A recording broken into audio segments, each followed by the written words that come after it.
All right, here we go. Follow me as you're looking at this worksheet. Step one here basically looks like an upside down egg. I think you would agree. And that's where we're going to start. Now there's a couple ways to do this. You could start with a circle if that's helpful, and think about where the chin might be and just bring a couple lines down. You could just go for it. Maybe you're really good and you could just make one perfect line and try to draw something that looks like an upside down egg. That's hard for me. I like to kind of carve it. And I might take a few lines to get there, and once I'm happy, I'll keep the lines that I want and erase the rest. Or you could even draw it right side up and then turn it upside down. But, if you break it down into a simple, sort of geometry, your head's kind of like the shape of an egg. So we're going to start there. If yours is a little taller or a little wider, don't worry about it. There's probably a head out there that looks like that.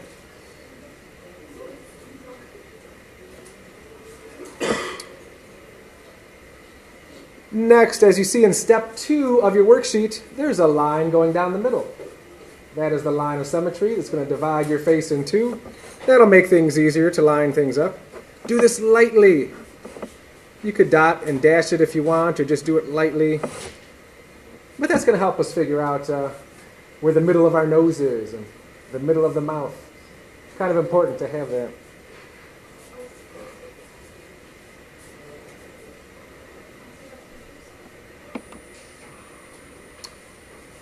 Also in step 2, it's showing where the middle of the face is.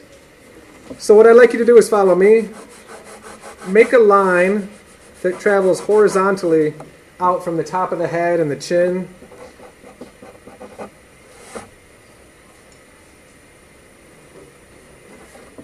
What we're trying to do is think about where is the middle of this. In between these two lines, try to locate what you think the middle is. And then carry that line over lightly.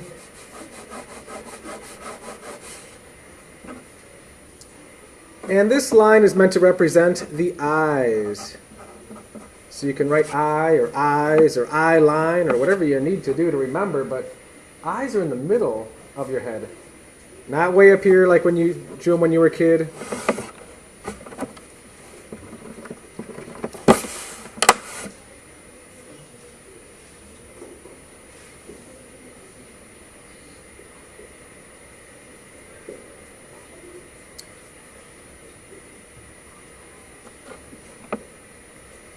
All right, in step 3, if you look at your sheet again, what it's showing here is how to locate where the center of those eyes might be. So, if this is the middle and this is your edge, try to find the middle and just go ahead and throw a couple circles right underneath that line. And this is going to look like a CP3O or something, some weird robot for a little bit, until we make the eyes a little better. But at least we know sort of where they might be.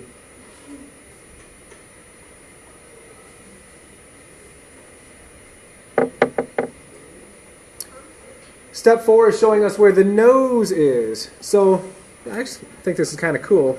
That this is halfway, but if we go down another halfway, or a quarter of the way down, in between the eyes and chin, we can bring a line over, and we've located the bottom of the nose. I know some noses are bigger and some are smaller, but if you're new at this, that's a great way to find, in general, where you might put the nose.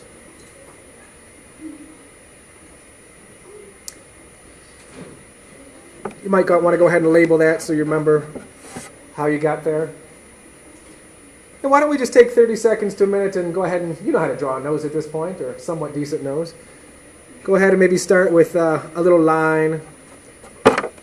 We showed that line method on Tuesday when we looked at noses. Draw a couple wings.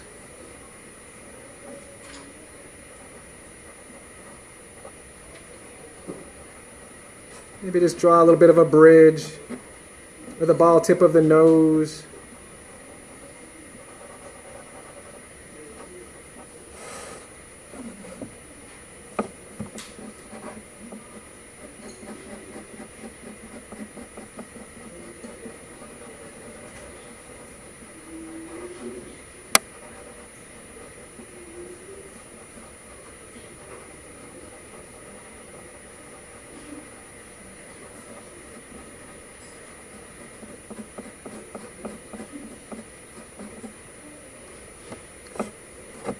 really, you don't have to go too crazy on the nose. I'm adding some shading because it's so small, but I just really want you to know where it basically lives, okay?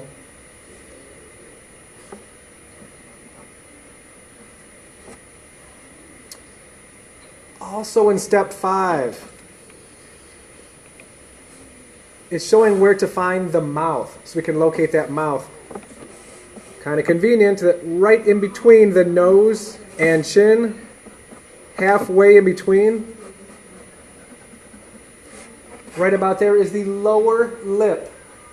Not the crease of the mouth, not the upper lip, the lower lip. This would be the bottom of the lower lip.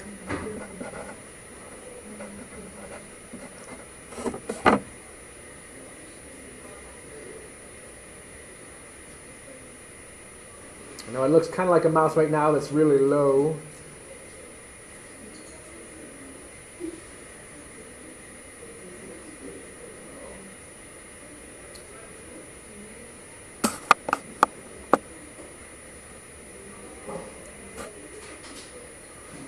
All right, we'll come back to that mouth, but since we've got the eye line and the nose line, let's do the ears. The ears are actually right in between. It's kind of convenient.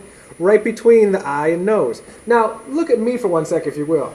When you look at someone head on, that works. I don't know if you're seeing me the right way, but now my ears are probably a little higher, like by my eyebrows, or a little lower. But now if I tilt my head, you see that changes in relationship to my eyes and nose.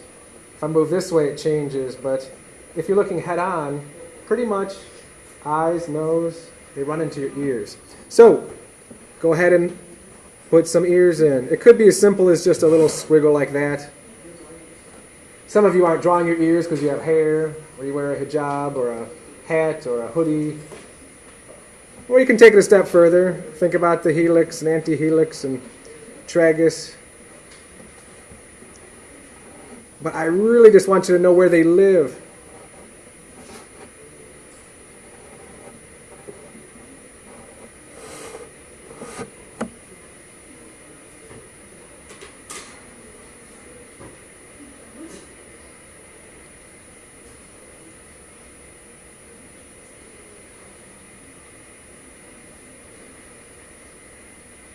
All right, heck, let's get that mouth in there. It looks kind of weird right now.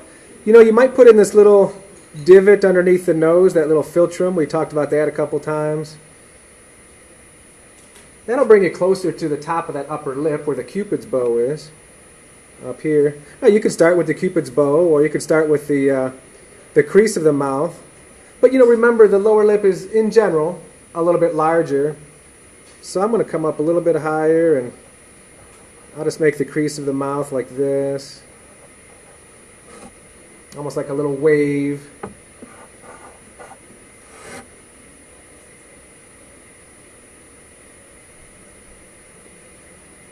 Now I'll put that upper lip in. I'm not going to outline it. I'm just going to lightly figure out where it lives, and then I'll just shade it in.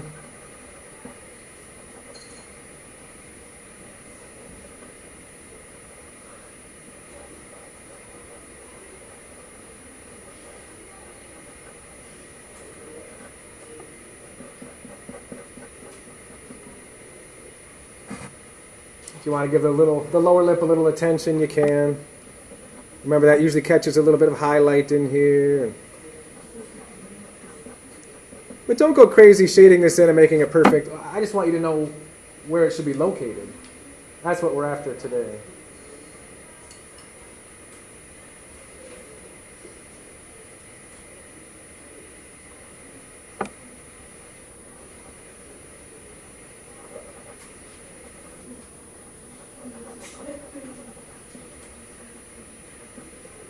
Really creepy. It's going to look a little creepy until we get those eyes done. Let's mess with those eyes. Now, I love step 8 here because step 8 is showing that the face is about 5 eyes wide. Or in other words, if we use the eye as a measuring tool, you know, you've got 2 here, obviously. There's 1 eye in between. That's nice to know. And then somehow there might be an extra eye depending on how wide or narrow your face is. So here's a trick. You know, your nose is also about 1 eye wide.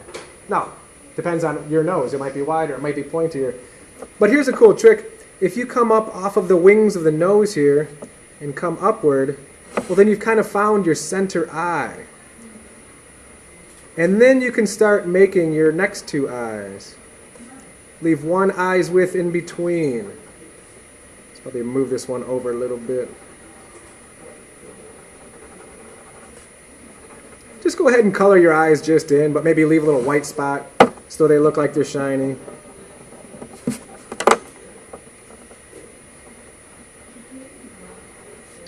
I know you're all good at drawing eyes at this point, but just keep them kind of simple for now. We don't need to make an eye that takes 10 minutes. Just want to know where they live.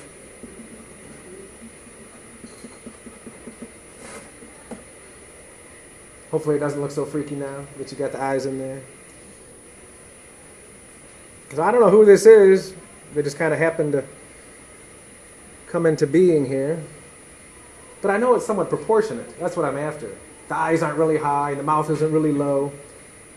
So hopefully this system and this worksheet will help you. If this is new to you, I know some of you are experts. You're already really good at drawing faces, and you don't need this system. You can just look in the mirror and go for it. But I know when I got started, this was really helpful.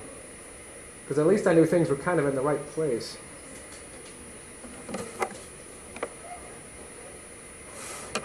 Eyebrows would make your person a little less freaky, so go ahead and put a couple eyebrows in there. Again, I'm not trying to make every little hair like I did when we did eyebrows before. Just, go ahead and throw some in there.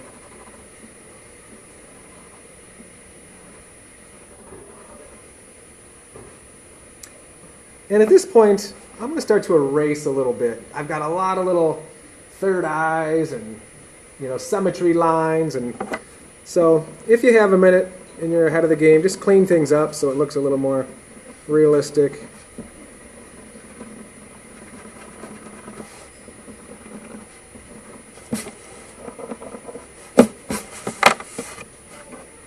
I think my eyes are a little bit wide, but oh well.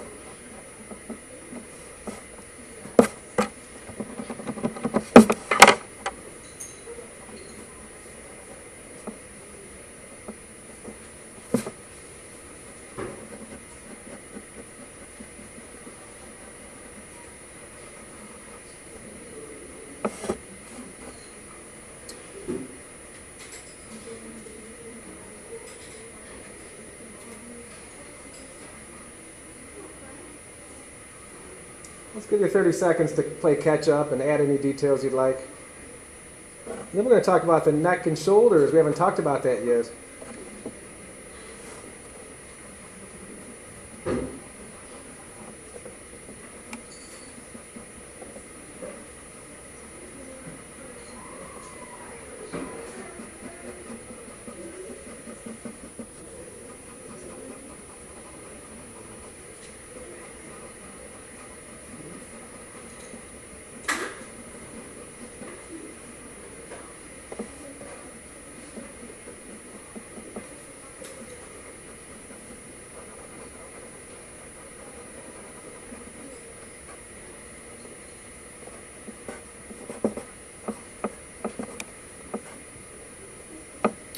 All right, in step 9, what you're seeing right here is not someone crying. What it's showing is a likely place you might put the neck if you were to come off of the outside of the eyes. I often see people do this. They'll come like off the mouth and make a neck like this. I'm like, whoa, look like a bobblehead or an alien or something. Or even funnier is when people do this and they make the neck come out here by the ears. I've been lifting weights, I'm very big. Don't do that.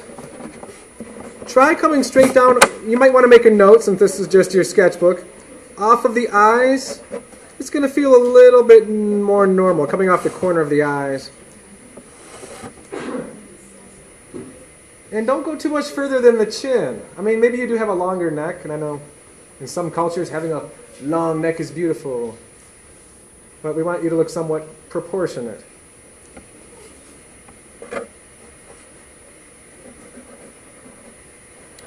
As soon as you get past that chin, you can start to curve or slope this into the shoulders. Careful not to do this. This is something I often see. Here's the neck, and then the shoulders go this way, and there's some weird little like right angle going on. Don't do that. I don't know how that would work. Ooh. But you can feel your neck going to your shoulder, kind of slopes. Now, how wide are the shoulders? We haven't even talked about that. For a full-grown male like myself, it's about 3 heads wide. So what I mean is, well, obviously there's 1 head here. But if I go out 1 more head each direction, well, I'll just draw it up here. So here's 1 head. Here's another head. Another imaginary head. Out to that area, that's about the furthest the shoulders might go out. And obviously there's some people that have shoulders that might even be broader, and if you're drawing a superhero, you might make it even broader. But just as a good rule of thumb, if you can imagine a third or 3 heads kind of all lined up side by side, then that's about the furthest point you'd want to come out to. And as I mentioned, that's for a male. For a female, it's not so mathematical. I just move it in a little bit. I just take a little chunk off that, and I bring the shoulders in. Because in general, especially to make someone look a little more feminine, you don't want to look too, broad in the shoulders. So just remember that 3 heads rule.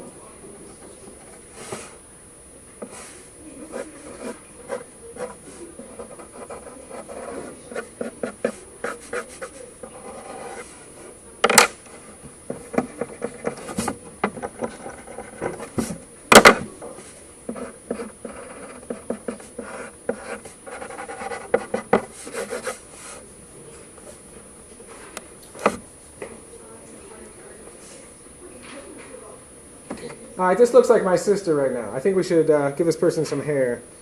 So, one thing I want to talk about as it relates to hair is you are not bound to this line up here. Here's a common mistake I see is people go, oh, so that's the top of the head and the hair comes down and you look like Linus from Charlie Brown's gang.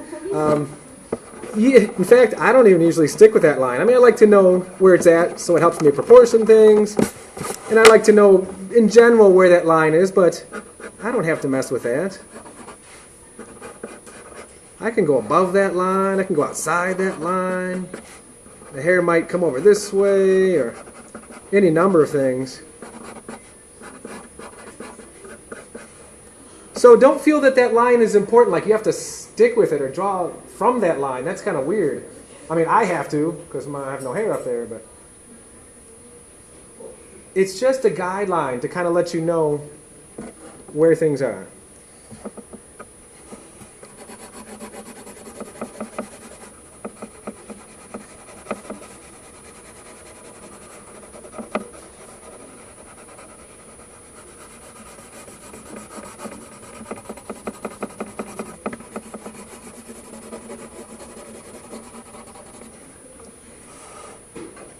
Now we kind of have a half boy, half girl. If you want to add different kinds of hair or add more hair in the background or foreground, you're welcome to. You could put some earrings on this person. Let's make a nose ring. You could put a patch over their eye. You could have fun with it at this point. But what I do know is, I don't know who that is, but they're kind of proportionate. Like things are where they should be. And adding some shading would really help. So if you're interested, try to think about the fact that we have eye sockets, and those are pushed back a little bit. That there's going to be some shading under the nose and lower lip, and especially under that chin. If you want your chin to pop forward, you need some shadows under there. Maybe there's some cheekbones. Think about the muscles and skeletal structure underneath. Also, you're not bound to this jawline either. If you look at your face and you see that, your jaw comes down a little bit more this way, or maybe it's more chiseled, or it curves in a little bit here, or you find some other line, don't feel that it has to be an egg shape. We're just starting with the egg shape. Look in the mirror and study your contours of your face and really try to make it look like you. So we got a crazy looking person up there right now, but that kind of concludes this little mini lesson, and I have to be honest, folks, after a week of teaching you in depth, eyes, noses, mouth, hair, ears, and now proportioning and necks and shoulders, I'm running out of things to teach you. And I need to start to put some of this into practice. So Use the rest of today. You've got about 20 minutes to try to finish up sketch 5. Try to finish up any eyes, nose, mouths, or hair, or ears, anything that's left undone because that's due today. But starting tomorrow, it's go time.